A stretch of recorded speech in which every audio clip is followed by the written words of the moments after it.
எல்லாம் இன்பமயம்.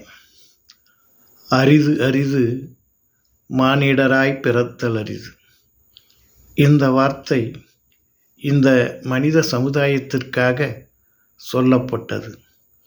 அதிலும் கூன் குருடு செவிடு இன்றி பிறத்தல் அரிது. பிறப்பிலே ஊனம் என்பது இல்லாமல் இருக்க வேண்டும். அப்படி பிறந்த மனிதர் தன்னுடைய வாழ்க்கையிலே நமக்கு என்ன கிடைக்கிறது என்பதை விட நாம் மற்றவர்களுக்கு என்ன செய்கிறோம் என்பது முக்கியமாக எடுத்துக்கொள்ள வேண்டும். வாழ்விலே நாம் செய்வது நமது சேமிப்பு, நாம் பெறுவது பெரும் கடன். சேமிப்பு வேண்டுமா, கடன் வேண்டுமா? இதை சிந்திக்க வேண்டியது மனிதர்களே. எல்லாம் இன்பமயம், எப்பொழுதும் இன்பமயம்.